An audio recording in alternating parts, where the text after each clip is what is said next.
কণ্ঠস্বর, আরে দিকে দিকে উচ্চস্বর, আরে ছাত্র যুগের কণ্ঠস্বর, আরে ছাত্র যুগের কণ্ঠস্বর, আরে তোমার আমার সবার স্বর, আরে তোমার আমার সবার স্বর, আরে নারী সুরক্ষার কণ্ঠস্বর, আরে দিকে দিকে উচ্চস্বর, আরে বাংলা জুড়ে উঠুক ঝড়, আরে রাজ্যবাসীর একটু স্বর, আরে দেশ জুড়ে উঠুক ঝড়, আরে তোমার আমার সবার স্বর।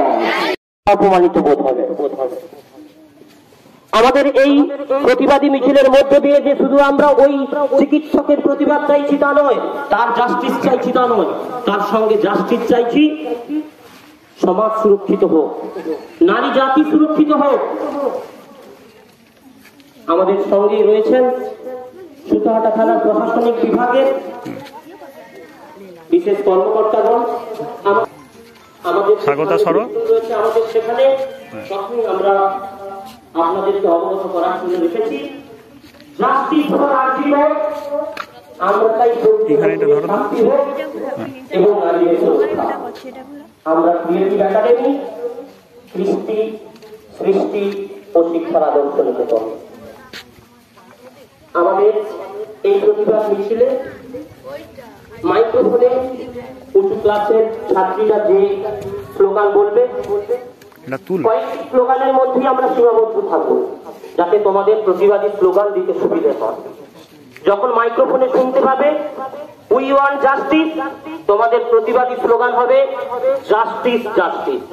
আবার বলছি, ক্রিয়েটিভ একাডেমি থেকে তিলোত্তমার বিচার চাই নিয়ে যে আমরা পথসভা করেছিলাম, এই পথসভায় পথে একজন দিদিকে আমরা পেয়েছি যে মাত্র 3 মাসের একটা বাচ্চা, রাস্তাঘাটের অবস্থা খুবই খারাপ, কিন্তু এই ছোট বাচ্চাকে নিয়ে দিদি আমাদের সঙ্গে সামিল হয়েছে, এটাই নারী শক্তি।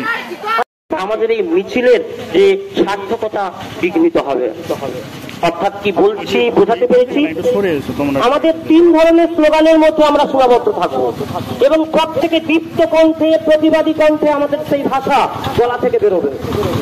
কোনরূপ কোনো ধরনের কেউ লজ্জার কোনো ঘটনা নেই। যারা মেয়েরা রয়েছে, ছাত্রীরা রয়েছে, তোমাদের সুরক্ষা চাই। প্রত্যেকের হাতে তোমরা যেভাবে উদ্দীপিত হয়ে নিজেরাই যে প্ল্যাকার্ড গুলো বানিয়েছো, আমরা আমাদের একাডেমির পক্ষ থেকে তোমাদেরকে অনেক ভালোবাসা জানাই। উচ্চস্বর, বাংলা জুড়ে উচ্চস্বর, উচ্চস্বর, নারী পুরুষ উচ্চস্বর,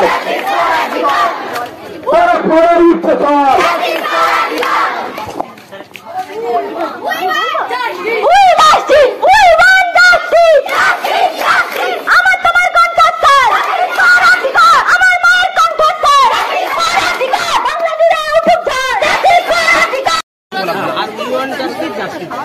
এই দুটি স্লোগানের মধ্যে